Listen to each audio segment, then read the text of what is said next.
I'm Jerod.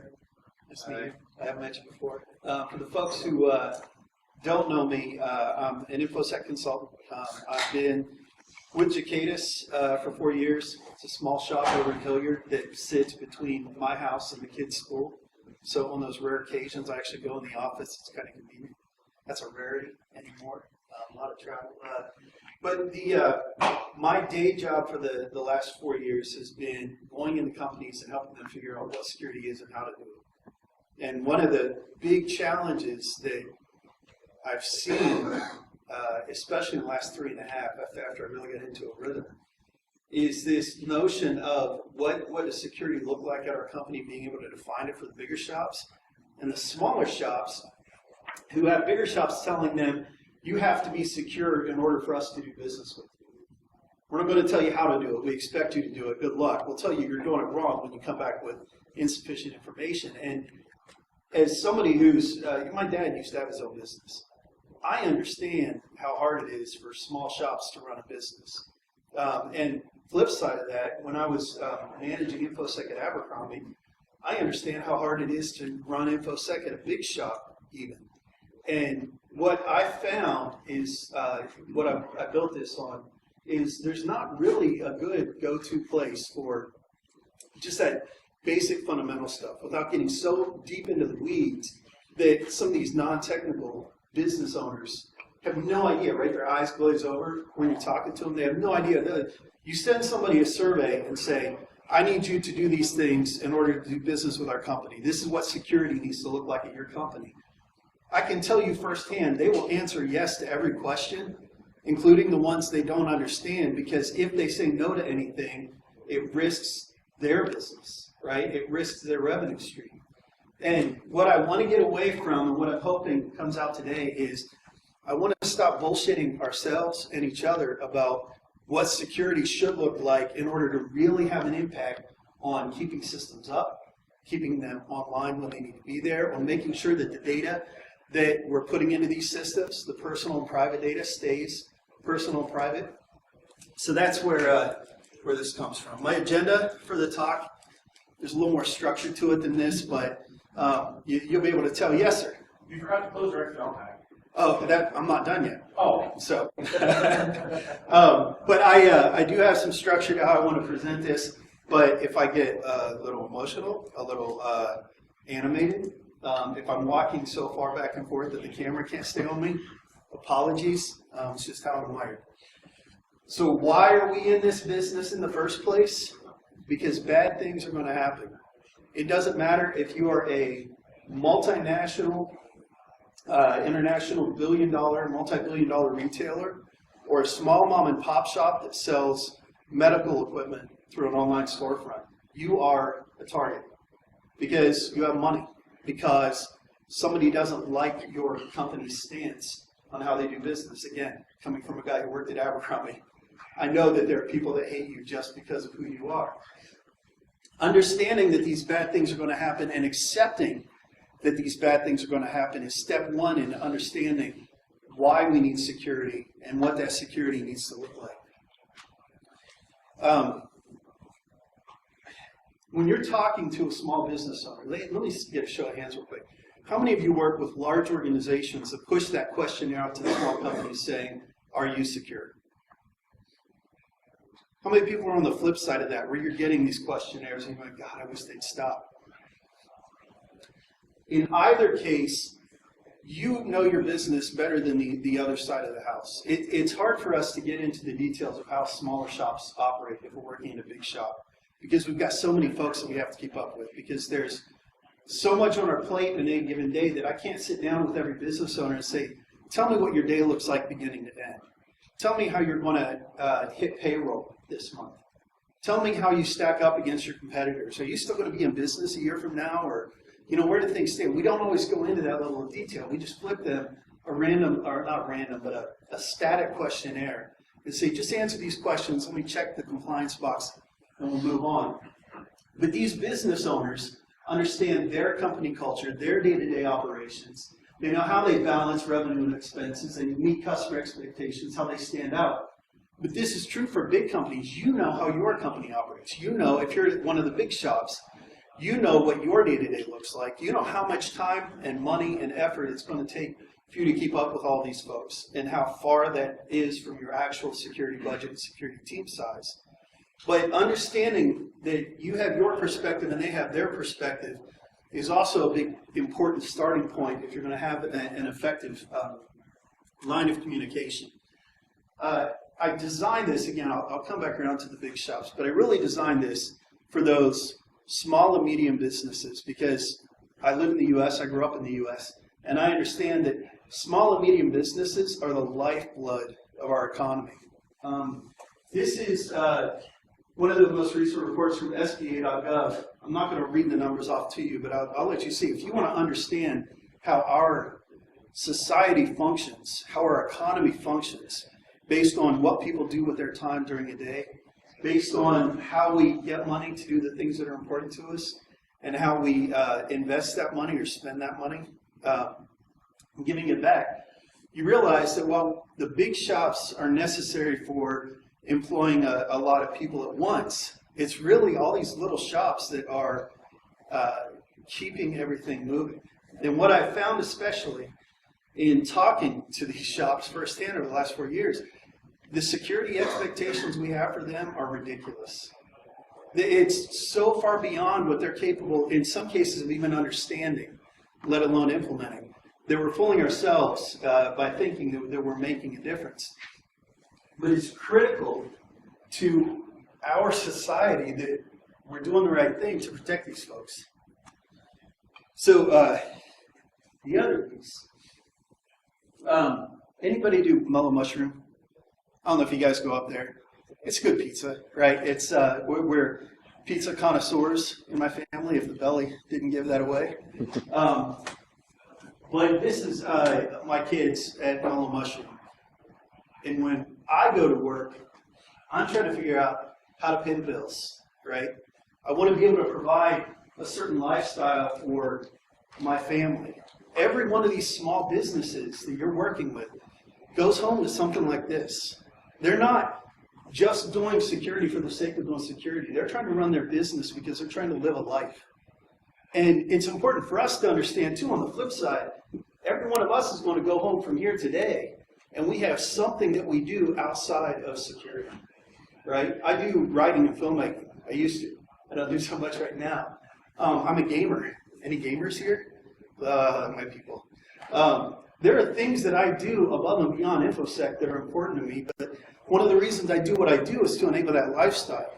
What we don't always understand in the InfoSec space is when we're having these arguments or conversations with our suppliers and our partners, and even our coworkers about how to do security, that we get so caught up in these metrics and minutiae and detail that we forget what's at the heart of why we're doing what we do. It's also important for us to understand that when we put these questionnaires together, or when we put our security programs together, it's not going to match across the board. I can't take ISO 27001, 27002, and just tell every company I do business with, you have to comply with everything in ISO. I can't, by the flip side of that, take the SANS Top 20 PCI, I'll get you started. I can't even take the ASD, the Australian Signals Directorate, their 35 top breach mitigation controls. Great, great list of things if you want to protect against breaches. But when I look at small shops, I look at big shops, there is no one-size-fits-all. We know that, but the reason I'm bringing that up is I just want us to be honest about it with each other and with the people we work for. What I put in the description of the talk, compliance is killing small businesses. It is ridiculous how much time and money they are pissing away for this exercise in futility that doesn't make a significant enough difference. In some cases, you're going to have some minor improvements, but when you talk about spending $1 to protect a dime, that is exactly what we are doing. I'm working right now on a contract with State of Ohio. I won't go into detail about the department. But my job is to sit down with these third-party providers who are doing business on behalf of the state. So they're going to have information about citizens in the state of Ohio. They're going to be bound by privacy laws. They're going to be bound by disclosure and making sure that they are appropriately protecting this information. And the department I'm working for had gone through the exercise of putting together a questionnaire for these small business owners to ensure that they were doing security. And I cannot tell you, well, I can, every single one, every single call that I've had with these providers around this questionnaire and how they're doing security has been an education, has been me teaching them what I mean when I say, do you have a risk management plan in place? Which the answer, almost across the board, was, yeah, we back up our data. Okay, I'm glad you back up your data. Do you have a risk management plan in place? I don't even know what you mean by that. Explain it to me. And so the notion that we flip these questionnaires out has demonstrated this huge knowledge gap that we think we can just flip some sub-questions and organizations will automatically understand what they need to do. How many organizations here are bound by PCI? So in the contracts you have with any one of your third-party service providers, what does PCI tell you? If that third-party service provider handles your customer cardholder data, what do you have to write in your contracts? They have to be PCI compliant too. That's stupid. It baffles me that we think that's okay, but what it is it's a reaction, the car brands in this case, to a problem that they need some kind of security, and they don't know how to do it. So they put together a comprehensive, how many questions are PCI? 228. 228 unique controls, if you go through all the requirements and all that we're telling you have to answer all 228 of these questions as yes, including encryption key custodian forms, and even if you're not encrypting or you don't have the encryption processes in place. And that's just one. I've got another client that I'm working with that we worked back and forth on setting up a questionnaire for their third parties. And it was so overwhelming that the response rate, they didn't even try to answer the questions. They didn't even try to follow up because they didn't understand how to do it.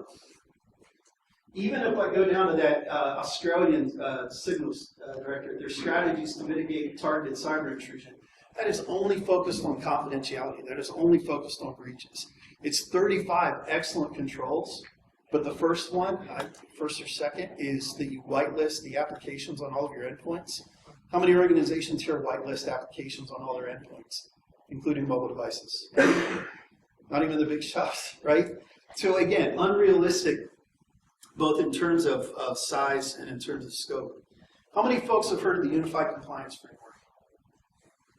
I dig what these guys are doing. That said, we still have that gap of how we implement security in small businesses. The UCF takes all the standards and all the frameworks and all the regulations, and they throw them together into this concept of authority documents with citations and controls and threats, and they map it all together. The intent is that if you need to comply with multiple regulations, that you can do a control once, and they'll figure out how that maps to other controls. Great idea and concept, works reasonably well for bigger shops, especially if you can afford a GRC, a governance risk and compliance tool. But there are 650 authority documents at my last count. The number keeps growing every year because we keep releasing more of these. We did 25,000 citations and an annual subscription. So a recurring fee is going to be at least $1,000 a year for these small business owners to tap into a tool like that. And I can tell you from talking to a lot of these small business owners, a lot of them don't even have that extra $1,000 a year to throw into this. It's a step beyond. And if I get outside of just the individual license, it's $20,000 a year for corporate. So it's a great concept, but it's difficult for people to have access to it. And the end result is that we are throwing so much information at these people that they're shutting down. They don't even know how to do security. They just want the phone calls to stop. They want the emails to stop. They just want to get back to running their business. And that's entirely fair, folks. If we are asking people to do security to a point that, that they're losing sight of what their business is supposed to be doing in the first place, we're doing it wrong. then we're not asking the right questions. And we're putting, again, unrealistic expectations on the people we're working with. So what I want to do is I want to take a step back and I want to gain a little perspective. I want to go back a few years and I want to remember what InfoSec looked like when we got into this in the first place. Revisit in hopes of understanding where we should be today. So what do I have here? How many people have seen this before? Some. If you're in InfoSec, it's almost, again, it's like InfoSec 101. Doesn't matter what certification you go for, they all test on this. The CIA triad: confidentiality, integrity, and availability. I have secrets, and I want to keep them secret. I have data that's not allowed to be changed by somebody without proper authorization. I want to protect it from that change. And I have systems that need to be online at certain times. I need to make sure they're online. If you go into a business owner, if you put anything in your questionnaires about the CIA triad, you're going to get the deer in the headlights look. If you say, keep your secrets safe, keep data from being changed that shouldn't be changed, and keeping your systems online, even the most non-technical of business owners understands those three principles, those three concepts. This is going. Who are my gamers again? Tabletop gamers. Does anybody recognize this photo? Yes. Have you played the game? Oh my God. If you don't play Carcassonne, a little tile-based tabletop game, it's tremendous. My 14-year-old will never play with me again because we had one very intense game, but that's a story for another day. We also in InfoSec have this concept of defense in depth.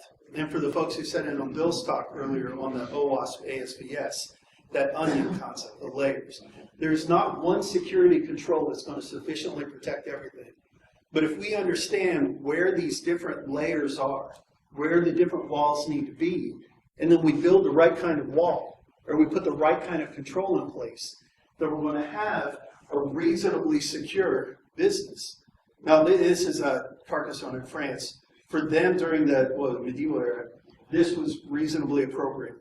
I think if there were a village that cropped up today in France, I doubt that they go to this level of detail.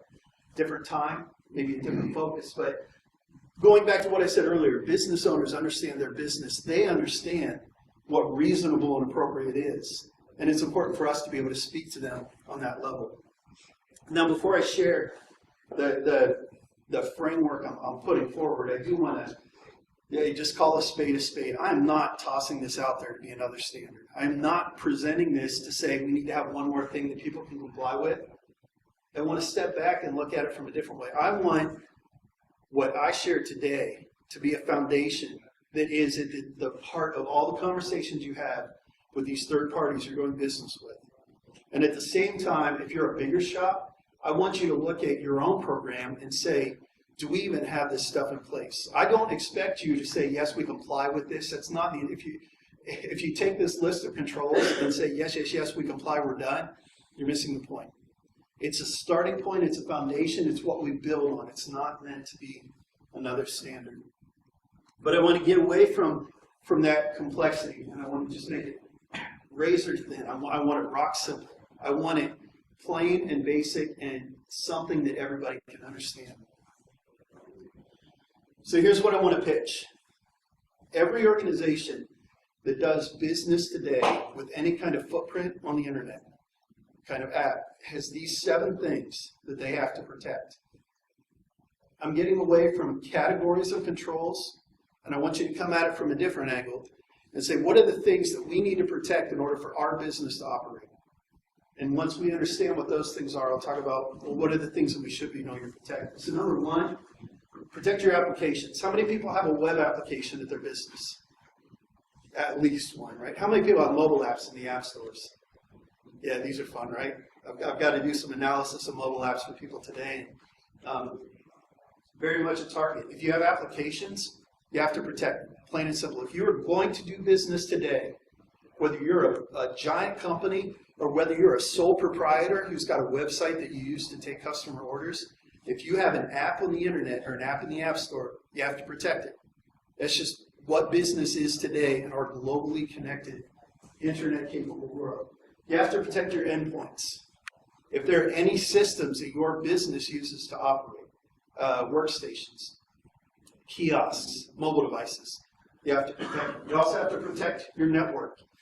I say network, you have to understand what a secure network looks like and the differences between wired and wireless. But there's data that's going to travel across the wire. What steps do you take to ensure that that data is protected? You have to protect your servers. You have to protect the data itself. You have to protect your locations, which is not so much an IT control, but has a relationship with IT controls, which is why it's in here. And then finally, and if everybody who was in Jason's talk this morning, you have to protect your people. And I'll come back to that in a second. So what I've done, I've taken those 7 areas of protection and said, what are the 3 most important things that we could be doing in every one of those? If I'm a large corporation or small business, what are the 3 things that are relevant to me regardless of size of my company? And if I'm doing those three things well, am I going to have some sense that my security controls are reasonable and appropriate? That my business is going to be able to operate because I've done the right thing in the security space? What I put together was just a simple yes or no questionnaire to help people answer these questions. If you have a third party who you do business with and you want to know how well they're doing security, you should be able to take these questions, put it in front of them, and they can sit down and answer yes and no and give you a brief explanation. They're going to be able to answer the questions honestly. You're going to be able to understand and count on the answers the way they're put together. If they don't know how to do a thing, don't just wash your hands and say, good luck. Give them some guidance. One of the common questions that's come up on this engagement I'm on right now, well, Jerod, I don't know what that is. How do I do it? Well, state of Ohio, we cannot tell you how to do it, but I am allowed to give you guidance. I'm allowed to point you in the right direction. If you have any control that you expect a third party to comply with, then you should right away have 2 or 3 links or white papers or anything, someplace that they can go because you're the security expert. You're the one who knows how to do this. They don't. So give them a couple of resources to help them get started. And then just like with any other, regulation or standard, any other approach to security, it's important to let them know that answering these questions one time isn't sufficient. I'm going to put the questions in front of you today, and then we'll set a time to come back and revisit it. Because things are going to change. If I had this time last year sat down and tried to have a conversation with any of my clients around Heartbleed, Bash, Shell Shock, I would have been speaking gibberish because that wasn't a factor. Those weren't issues that concerned me a year ago. So we're going to come back and just revisit that. And if it, for no other reason, it's just going to keep these concepts and these principles in their mind, help them keep it front of mind. So protect your applications. With each of these questions, there's a simple what's in scope and how do we do it. So with scope, you should point out, we're talking about web and mobile applications. The questions I think you should ask are, I've got kind of a how we do it. I'll show you the questions in a minute. Are you teaching your developers how to write secure code? There's an expectation that if anybody has a development responsibility within the organization, that they know how to write secure code. And how do we do that? That's where some of the guidance comes in play. OWASP it's ridiculous how much free information they have out there. Again, I'm going to point back to Bill because his talk this morning was spot on up here. The ASVS, Application Security Verification Standard, is one resource. The OWASP Code Review Project is another resource. The OWASP Testing Guide is another resource. And if you're a developer in-house, you should understand what these resources are and be using them in some capacity. If you're a small shop that doesn't even have a full-time IT person, but you have a web app, you paid somebody to build that app. So you should be asking them, do your developers know how to write secure code? Documenting your application security requirements is another control, that if there are expectations for this security, it's in project plans and it's in contracts. So that anybody who touches code is going to see it. You cannot assume that people are automatically going to do application security. And then the last is more of a verification. If you have a web app that lives on the internet, I think you should be scanning it for vulnerabilities. It's not going to catch everything, folks. But I'm playing, you might see it already, I'm playing by the Pareto principle, the 80-20 rule, that if we do a lot, or if we do a little bit, we're going to get a lot of effort. If I look at tools like Burp, what's a Burp license now, 300? It's still a little bit of cash, but it's affordable. It's more reasonable. Sorry? But worth it, yeah, absolutely. I mean, I don't even know, do we have alternatives to Burp that still give? OS actually pushes what is they Zap, ZAttack proxy has a scanner built in too, and that's a free resource. It's the starting point. So again, this is how that conversation goes. You go into a business owner and say, we have these 3 expectations. And I'm not going into technical detail here. I'm trying to stay high level enough that I can talk to a business owner, or I can talk to their head IT person and say, these 3 things are you doing? And they're going to understand right away. They may not understand the how, which is where you come into play with that education, but they understand that these 3 things are the starting point. So what's in scope for endpoints? Mobile devices, increasingly. How many people permit BYOD, bring your own device? Right? How many people want to permit BYOD? Right? But BYOD it's a direction that we're going, and that's one example of where we have devices on the network now that represent a risk to everything, especially if jailbroken, rooted, and installed some nasty apps. But also workstations are in scope. Kiosks, if your business is one that has some kind of public computer that's a shared device, and then removable media. So how do we do it? Anti-malware on everything. And folks, anti-malware is not going to catch everything. But if I'm talking about some third-party attack or some developer who lives in a third-world country who doesn't understand how to write attack code, but understands how to reuse code. I did a, what was it? Ransomware. Help me out. I'm drawing a blank. CryptoLocker. Thank you.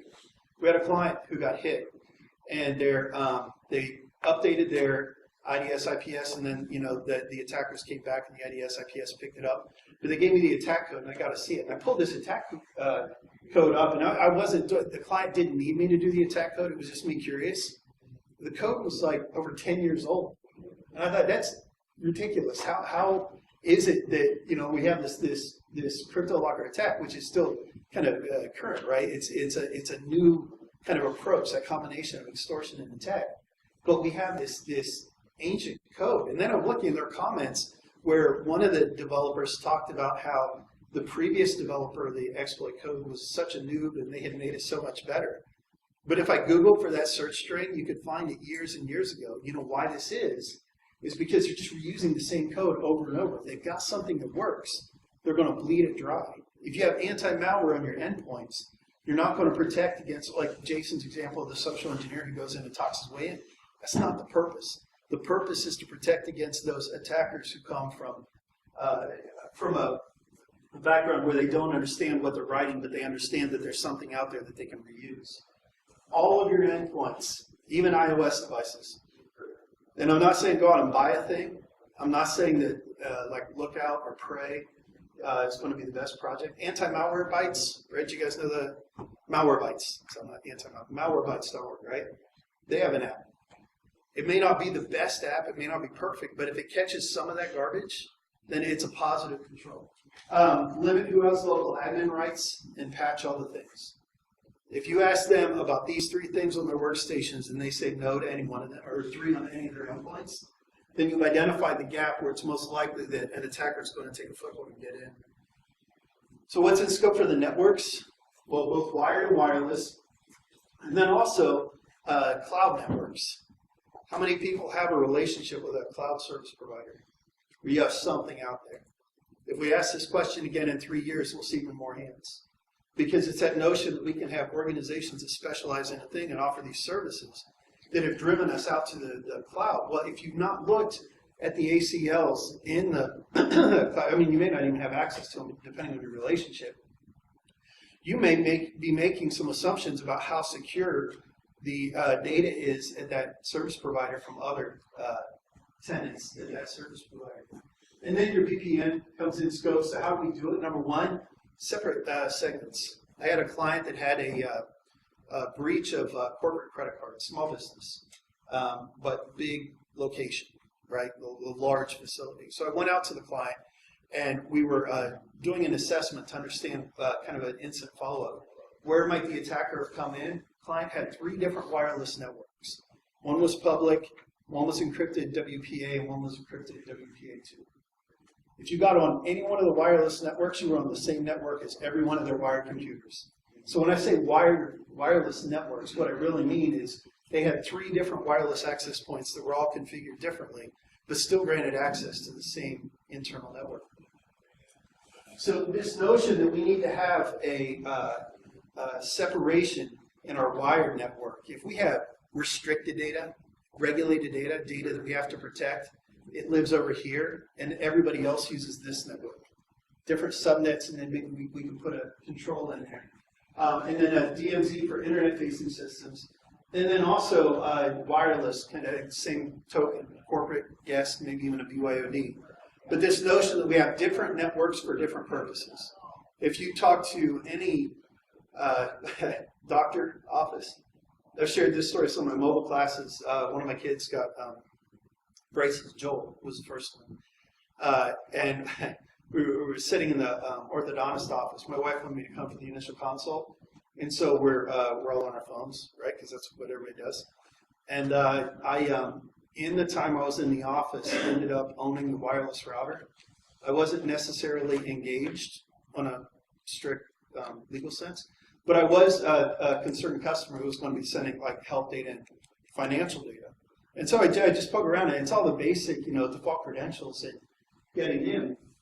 When I got on the wireless network, before I even got into the router, I looked at every other device on the wireless network, and their public guest network had back office billing and patient systems connected to it. That's not uncommon for small shops, especially healthcare shops like doctors, dentists, orthodontists, where they don't have full-time IT staff. So this is going to be new for them, that you can be the one to educate them on what that means to have these separate networks. Yeah. I feel like such an idiot because I didn't even ask. And I was very cautious as to how I explained it. My wife was terrified we were going to get kicked out. Sounds like you could have just changed it on the back end. Sorry? I said, it sounds like you could have just changed it on the back end. I could have gone in and given myself that's a good point. But I was more concerned that they were doing the right thing. And the next time I came back, though, they fixed everything, almost everything. It was enough that I was comfortable as a customer. Strong encryption for data in motion. If sensitive data is ever traveling between 2 systems, strong encryption. It's not the business owner's job to understand what strong encryption is. Ultimately, they're going to have a tech doing that. But SSL, not TLS. Not just like financial information, but usernames and passwords. One of my favorite tools to use for people is SSL Labs, Qualys. It's their little site. Look at an SSL server and tell me how bad it is. And it's not that the people who look at those reports are going to understand every single thing in them, but it's a conversation starter. It's I got an F on my SSL server that handles all my patient information. Why is that? What do I need to do to make that better? They don't need to understand the details, but they need to understand that there are some exposures. And then multi-factor authentication for remote access. If we're going to have access to the internal network from the outside, some kind of second factor. Those are my 3 recommendations for network protection. Protecting servers. If it's a server, it's in scope, but understand that the different functions of the servers may require some different controls. That said, hardening your server should be step 1. Is there a consistent way that your admins build out a new server? Do they follow the same documented procedure every time? And does that procedure include making changes for the sake of security? What I just said right there, I promise you, I could talk to any business owner, and they're going to understand that language. They're not going to understand the Center for Internet Security hardening guides. They don't need to understand that, but they need to understand that we need to have consistency, and we need to have some actual actions that we're taking to lock these down. Manage and monitor admin accounts. If a new admin account ever shows up on your network, somebody should instantly get an alert. And if any changes to group membership, admin group membership ever happen, somebody should get an alert. because those are two key indicators of compromises. And as a shop that does pen testing, if any of you have done pen tests, you know, right, domain admin is one of the main targets we go for. And so any changes in that membership are going to show me something bad happens.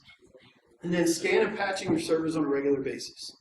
So you should not only be making changes to the server to lock down these security holes. I mean, Microsoft releases patches every month now, right? I mean, it's Patch Tuesday. We all know that. We should also be validating that those patches were actually applied.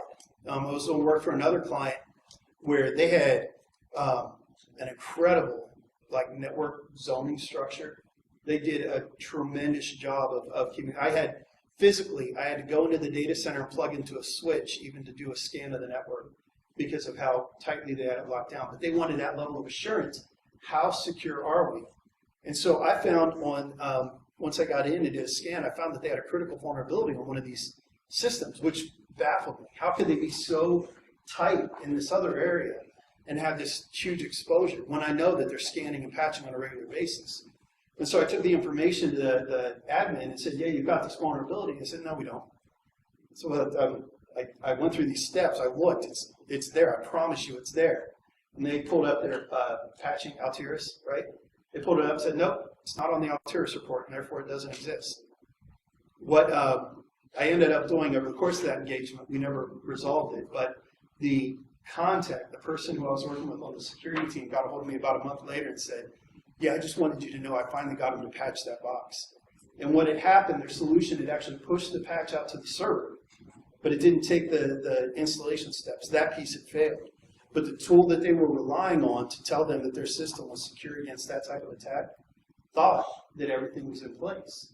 So they had a gap. It's not enough to patch your systems, but you have to have some second analysis or validation, some scanning to make sure the patching was successful. Again, if you're just doing these three things on your servers, you're going to significantly reduce the likelihood that anything bad is going to happen. I've heard instances of, and I'm not assuming anybody here does this, but instances of shops that have URL filtering in place where people can't see every website they want to see from the regular user subnet. Admins would go to servers to browse the internet because the server subnet tends not to be bound by the same filtering controls. And there was an instance where an admin pulled down a PDF to troubleshoot an issue that he was working on. So it's not like he was surfing porn. He was doing his job, pulled down a PDF, but the PDF was infected. And as soon as he opened the PDF, it popped not only the box, but then it started jumping around on the server subnet. And you say, well, Jerod, there's so many different controls we could put in place. If they had been doing these three things, and you try to pop that vulnerability on the servers, it would have failed. It wouldn't have gotten anywhere. One quick note on that. Whenever I say patching, it should also always include desktop and server applications as well as the operating system. If you're talking about patching or applying security patches or fixing whatever language you use, from this point forward, if you're not doing it today, include OS and apps in the same bucket. Don't separate them. I mean, you may need to use different tools, but they should all be in scope for what you're doing. Protecting your data, right? That's the stuff the attackers are going to go after. The stuff that if it goes away, we're going to be really upset. Data at rest and data in motion, we want to enforce the principle of least privilege. You can only get to it if you need it. We want to periodically review user access rights. I'm not going to assume that the domain admin group hasn't changed over time. I'm not even going to assume that the finance department hasn't changed. How many people work in an identity and access management role where you have to move users around? Right? It's a nightmare. It's who works for who. And, oh, this person just transferred, so they're in a new job. But because they're not done with their old job, they need access to all of this stuff. It's a lot to keep up with, folks. And you need somebody to come in on a regular basis and say, show me the list of everybody who can access my stuff. Is this really the right list? And the business owner should take ownership of that. And then encrypt all of your restricted data at rest. So just, I want to see us get, if for no other reason than to keep the NSA out, I want to see us get in the habit of encrypting any restricted data, sensitive data.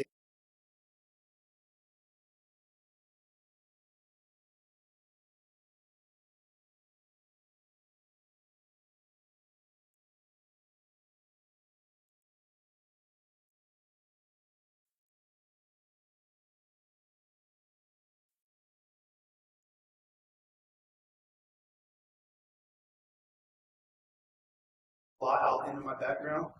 I went to school to be a music teacher. I went to Capitol over in Bexley. I studied for 4 years, got to the very tail end of my degree time and said, you know what? I don't want to go into teaching music in the public schools. I love music, and I love teaching, but it wasn't for me. What I've done, though, is I've taken that, who I am, right, that background, that experience, and I have found that I love teaching. I love helping people understand things they don't understand. I think one of the reasons I've had some of the successes I've had in my career is because I take time to step away from being so angry that people don't have the right controls in place, or that they're not just doing basic security. And I sit down and I have those conversations with them, and I talk through it and say, what do you need to know? What do you need to understand in order to be comfortable that you're doing what you need to do to secure your systems? And that's where this comes from. Because I think you can use this to go out and have those exact same conversations with all the third parties you do business with. And it's going to help raise that security awareness. It's going to raise the level of quality that comes to people actually securing their systems. But now, turn it around for a sec. Who are my big companies again? Big shops. Lots of people, lots of location. Could you answer yes to all 21 of those questions? Maybe. I don't need to see the definite yes or no here. But even if you're in a big shop, even if you're not a little company, if you are required to comply with PCI, and if you've got HIPAA controls and SOX controls, and if you've got GLBA, FERPA, and how many different acronyms can I rattle off? NERC, SIP, FERP, all of this. If you've got all that stuff that you're doing for the sake of putting these controls in place, what I'm telling you, just for today, toss all that stuff out the window. Come in like it's your first day on the job and look at what you're doing with your security program with respect to these 21 things. And if you don't feel comfortable that you can do all 21 of those, then maybe we can step back from the blanky boxes, and maybe we can step back in the exercises to get the metrics on the dashboard. I really need to get that AV coverage from 98.7 to 98.9 so that leadership will get off my back. Just step back and say, how well am I doing with respect to these 21 things? And if you feel comfortable that you've got those in place, build on that. That's your foundation. But if you're not doing these guys, if you're not doing the basics, and I know we've been talking about it as an industry for a long time. We got to do the basics. We got to do the fundamentals. We got to blocking and tackling. How many other analogies have you heard for doing the basics? And what I'm doing is I'm not talking. I'm actually putting something down and saying, here it is, go use it. And so what I did yesterday, actually let me jump out and show you that real quick.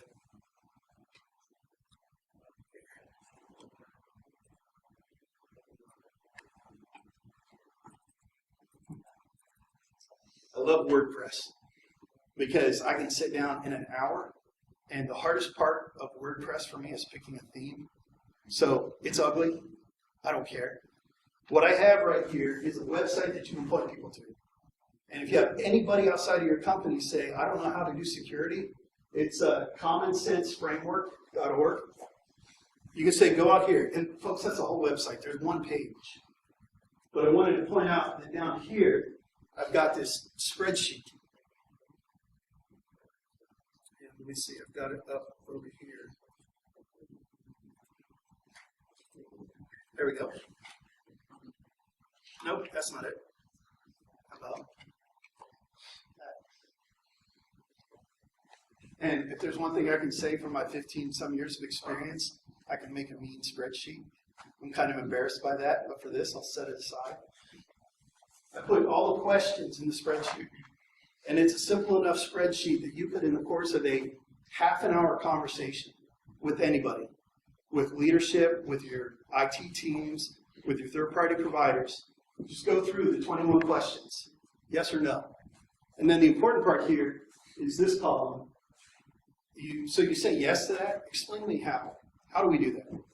Oh, yeah, I guess I really can't explain. I can't articulate. If they can't articulate how they do a control, you know what? We're going to flag it as a no right now, but once you're able to articulate it, come back and we'll flip it over to a yes. And then what I've got on the right-hand side is just guidance. But it's important that you have something to put in front of people. And something like this, a really short questionnaire, anybody can handle this, right? This isn't complicated. It's not rocket science.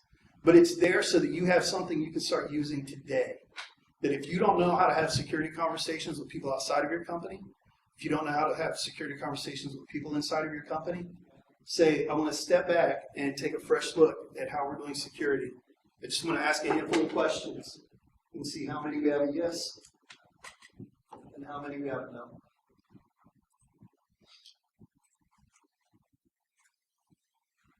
So integrating this, move this back.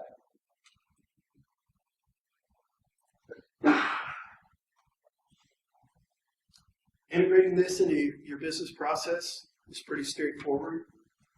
You have to assess your current state, which I think going through that questionnaire is kind of that assessment. What are we doing today when it comes to security? We actually talk through beginning to end. Have an open and honest conversation about your risk appetite. Prior to my time at Abercrombie, I was at American Electric Power.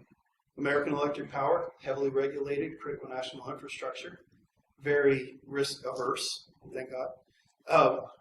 Abercrombie, a little more risk accepting. You know, I heard the phrase, Jerod, we sell t-shirts, more than once, which I thought was ironic when I read about the Home Depot breach and one of the security guys leaked that they raised concerns and somebody said, we sell hammers. I showed my wife, I'm like, I heard that. I mean, not hammers, but I heard that. But you need to have an open, honest conversation about your risk appetite because, again, fat guy in a little coat, it's not one size fits all. Some organizations are willing to accept the extra risk. It's our job, again, to educate them on what that risk is. But trust the business leaders. If you're doing your job to educate them, they're doing a lot more than just IT security. They're the ones who really have to answer for their risk appetite. Set a goal for how secure you want or need to be. Determine how much money you're going to spend each year on security. Because, you know, we can throw free tools out all day, but they're not going to run themselves. Somebody's got to do it. Research solutions to help meet your security goal, and something doesn't exist in your price range, get creative.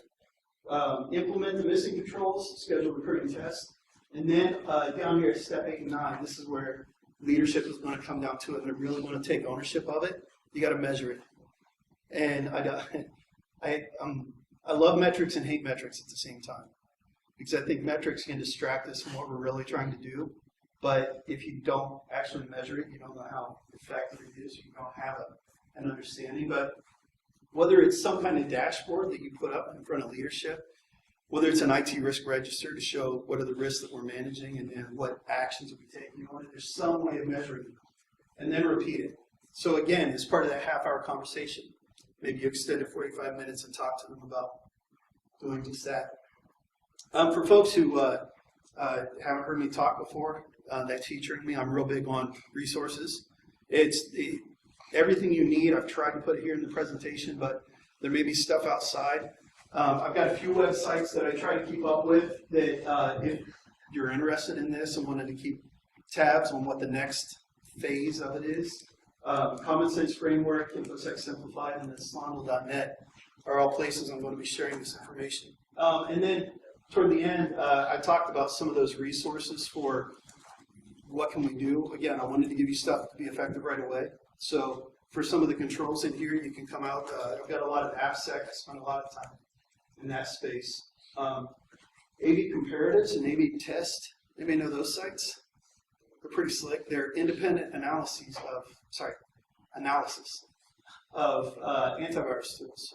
If you want to know how effective an A/B tool is, how easy it is to manage, they've done all the heavy lifting for you. You just got to pull up the list and see which one fits.